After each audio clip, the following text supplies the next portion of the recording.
cartoon chicanery, gratuitous destruction, and a prototype Muppet with supernatural powers? Stay tuned for all this and more as I show you two of advertising's most demented mascots.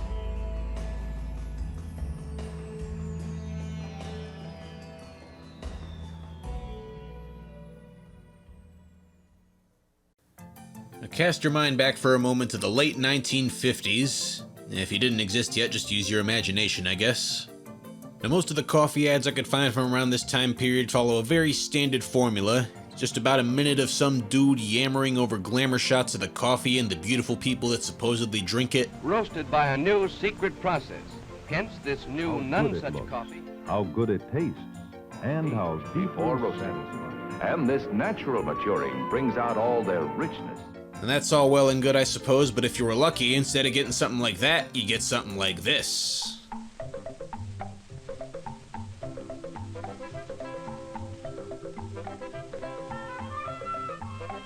Pour a cup of this good-smelling coffee. See, that one's pretty nice and I like it, but also I feel like we can do better.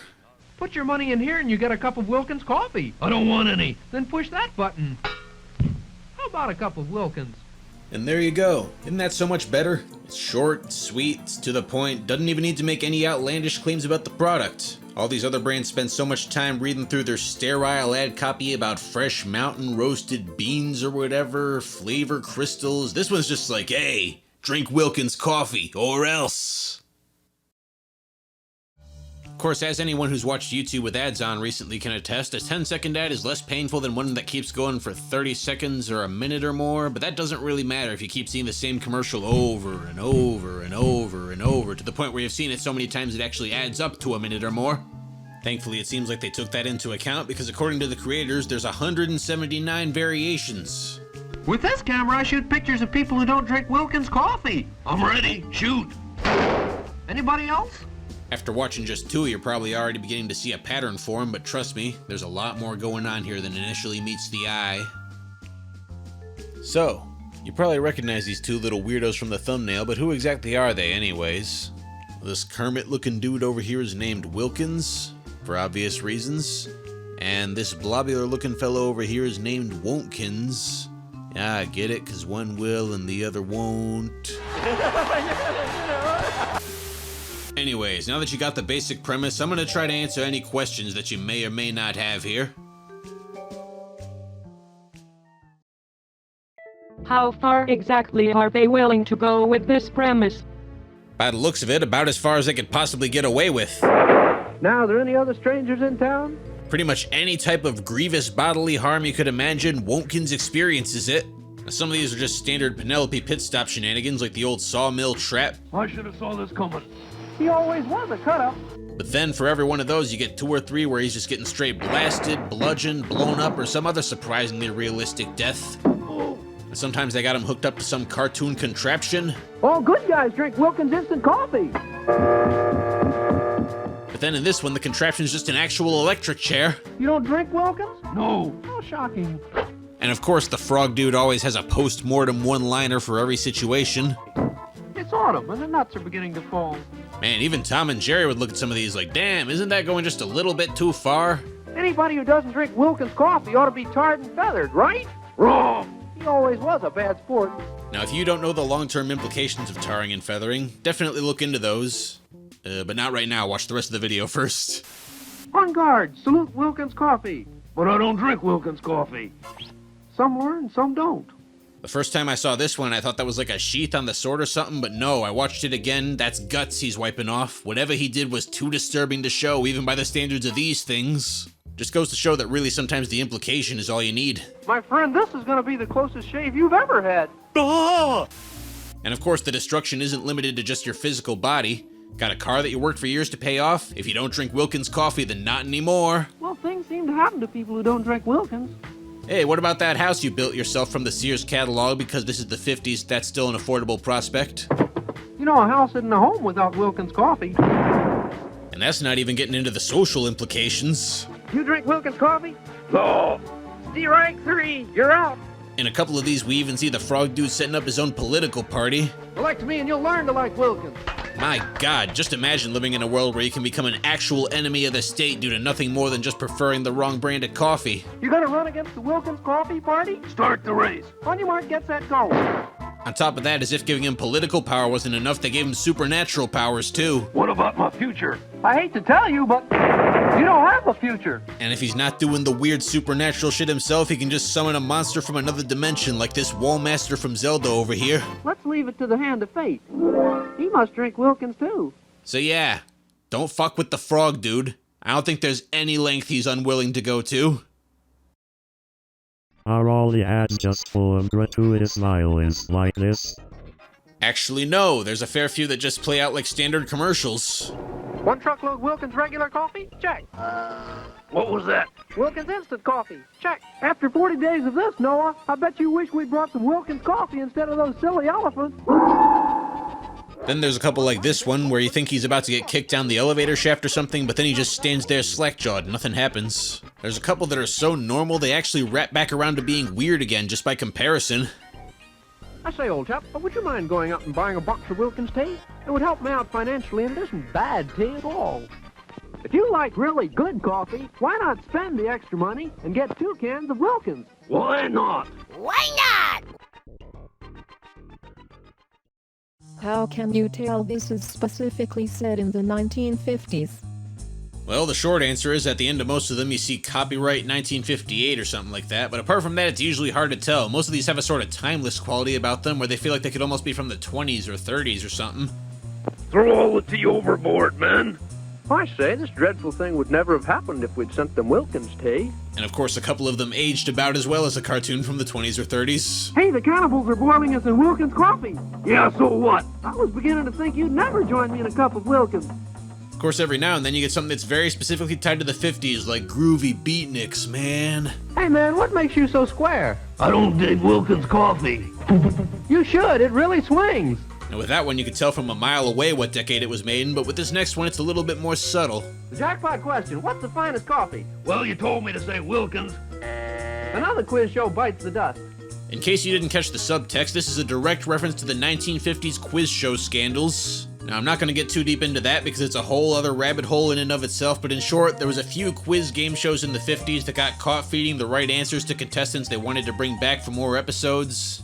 And, of course, when the people found out about it, it went about as well for the shows as you'd expect, which is to say that none of these lasted into the 1960s. But anyways, look more into that on your own time. Here's one that's quite clearly set in the Cold War. Give me some party line coffee. How about some Wilkins, comrade? That's capitalist coffee, you traitor. Send 2 pounds to the back door. Strangely enough, this is one of the only times we see these two work together, and also one of the only times we ever see Wilkins directly selling the coffee. And I'm sure there's a really good Soviet-Russia joke in there somewhere.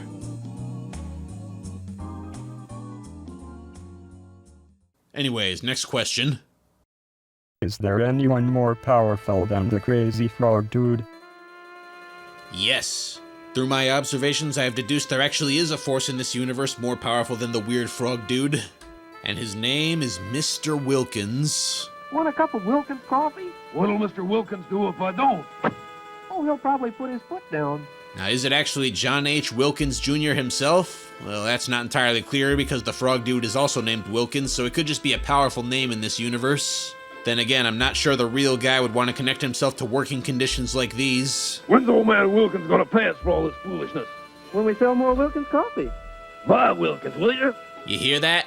Working for Mr. Wilkins will not guarantee you pay, and if you complain, then man oh man, you don't even want to know what he's gonna do to you.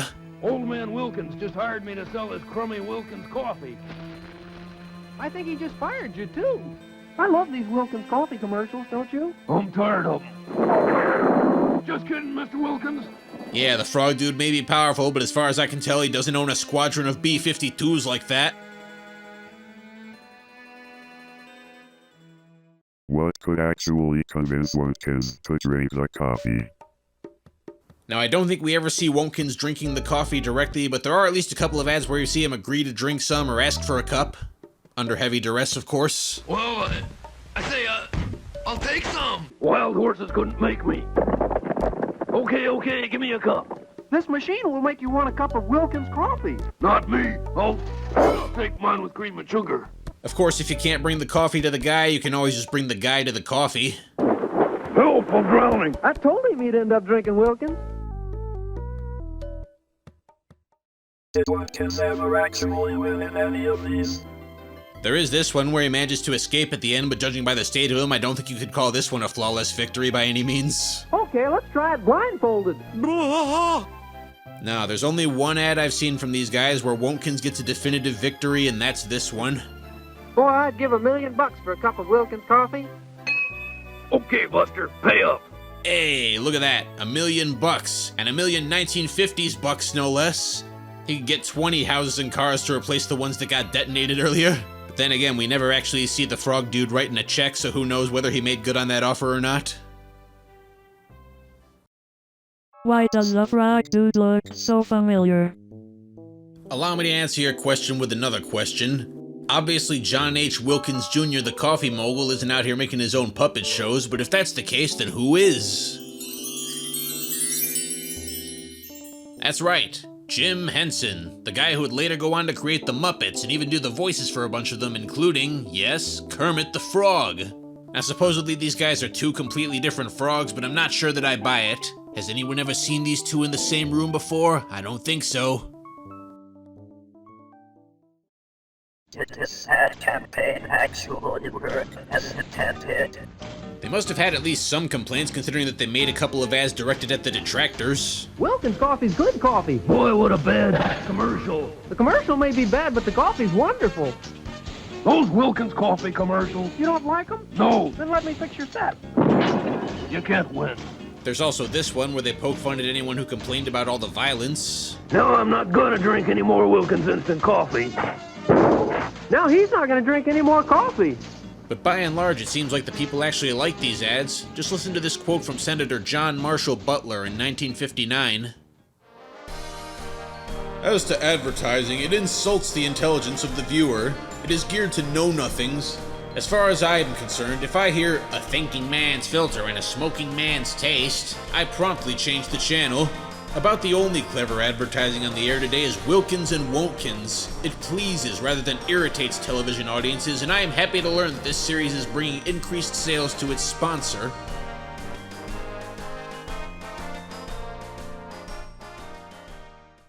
Unfortunately, this was not enough to stop the company from going out of business by the time the 90s rolled around, but that might just be because they never actually made any new ads or used the characters for anything in a while.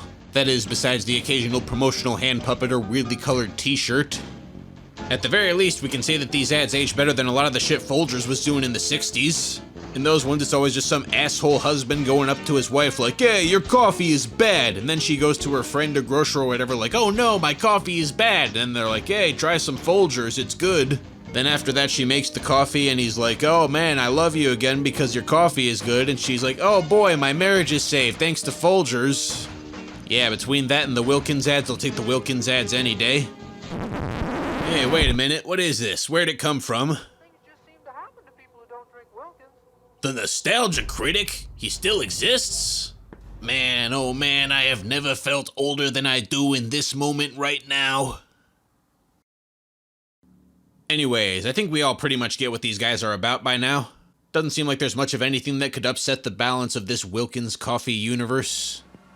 I wouldn't admit this if I wasn't alone, but I really do like Wilkins coffee. Did you call? Wait, what? He can't be! Down is up, black is white, the millennium approaches! If he likes the coffee, then what's going on here? Has he really just been on the receiving end of all this misery for cash? Yum yum, this Wilkins instant coffee is delicious. And it's even better when it's mixed with boiling water.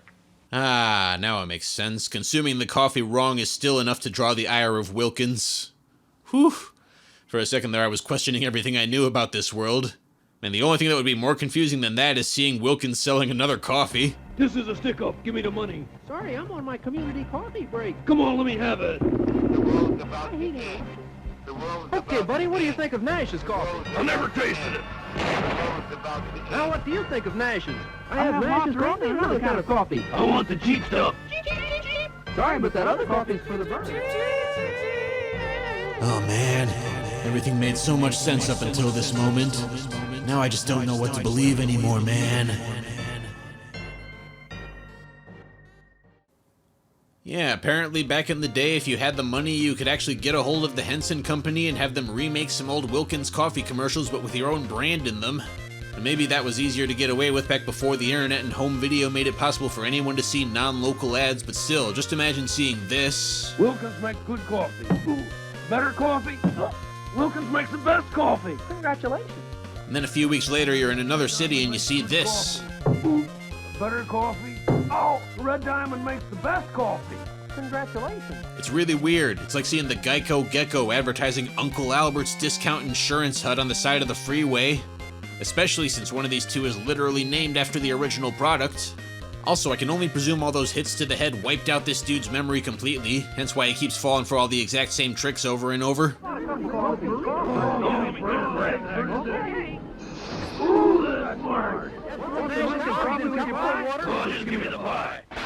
It's also only in these weird spin-off ads that you find out what drink Wilkins actually enjoys. Help! Help! Is it Frank's? Thanks! See? He's just like, oh, I got my last drink of Frank's and my house is burning down anyways. Who cares about escaping the fire? And hey, remember that Wilkins commercial with the pool of coffee from earlier? Help, I'm drowning! Well, here he is getting thrown into that same pool, but filled with Frank's ginger ale. Is it Frank's? Try it. Thanks!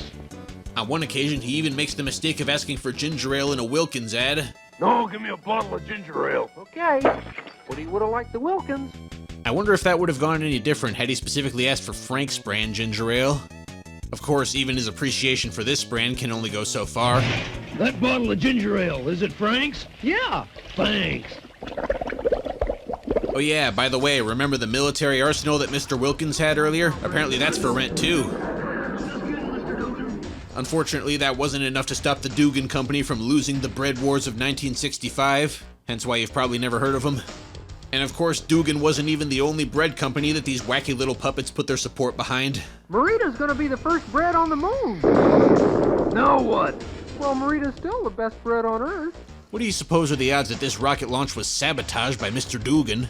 It's a legit possibility, but then again, maybe these two are just bad at building rockets. Now what? Well, Marita's still the best bread on Earth. Ah well, who needs rockets when we have real biblical giants? You get 15 giant sandwiches from each tasty giant loaf. Where are you gonna get 15 giants? I got friends. There we go, more quality proof to support my hypothesis that the frog dude is some kind of eldritch being with supernatural connections. But as per usual, there's no supernatural force in this universe more powerful than the CEO of a coffee company. Old man Donovan just hired me to sell his crummy Red Diamond coffee. Ooh, whoa, whoa, whoa! I think he just fired you, too. It's kind of weird that this guy doesn't like Red Diamond, considering that he is, in fact, a red diamond. And speaking of weird, have you noticed that none of these brands are around anymore? I don't know, man. The ads are funny, but these guys might just be actually cursed. For real.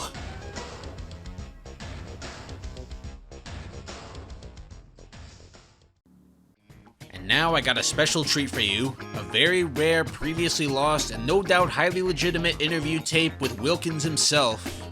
No, not John Wilkins. No, not Mr. Wilkins. Wilkins, the crazy frog dude. It's an interview with the crazy frog dude. For real. Honest. Anyways, here it is. I'm here with Wilkins from the Wilkins Coffee commercials and also the Red Diamond Coffee commercials and the Community Coffee commercials, but I'm getting off track. How are you doing, Mr. Wilkins? Since the Wilkins Coffee Company went under, has your life been a complete and total spiral of misery and woe, or has it only been mildly unpleasant? Well, I'm glad you asked, Mr. Interviewer. Thanks to cashing in my significant stock investment right before the company went down, I've been living off my reserve supply of Wilkins coffee. I've got about 500 cans left to go. 500 cans, that's a lot. That'll last you a year or two, probably? So what are you going to do when you run out? I won't. Oh, and why is that? Well, you see, here at Wilkins, we have a high standard of quality of living, you see. And if you want to avoid feeling the fires of hell and the sound of your skin melting, please be sure to send me all of your Wilkins coffee before I run out. It's the Wilkins guarantee that you will not enjoy what happens when I run out. Think of the children. Oh my, how delightfully ominous. This wasn't part of the plan, people. Oh, well, Mr. Interviewer, I must ask, do you drink Wilkins coffee? Oh, well, I mean, I would if I could. It's very hard to find now. They've been out of business for like 30 years. Oh, well, that's no excuse. After all, look at all the cans I have. Surely you couldn't have found a few. I mean, I saw some on eBay, but they were, like, expensive. Like, have you seen the price of that? Who's gonna pay $50 for a can of coffee? Everyone who appreciates quality, Mr. Interviewer. Oh, I don't know. Well, it seems that's all the time we have. Say goodbye, Mr. Interviewer. Wait, what? Remember, strange things happen to people who don't drink Wilkins.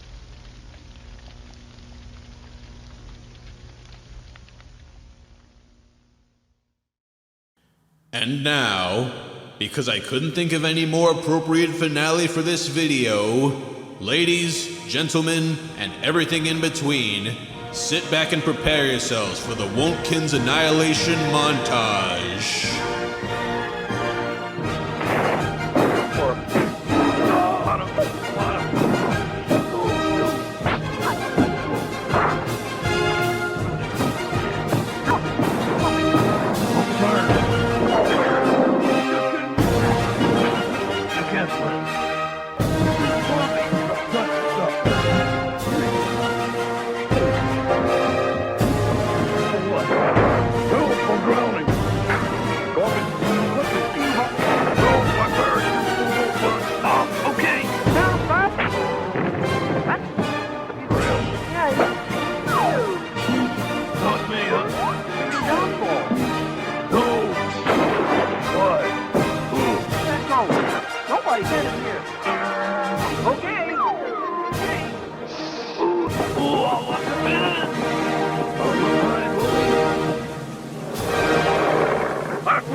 You must drink Wilkins.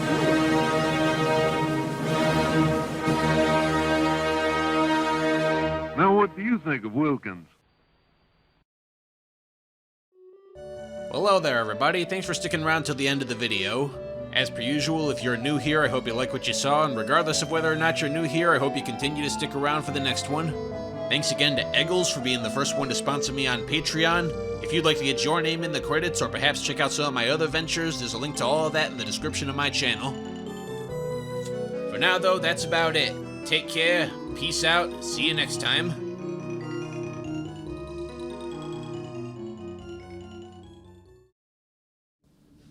Attention all viewers, stop whatever you're doing right now and listen to my new single, Work or Die.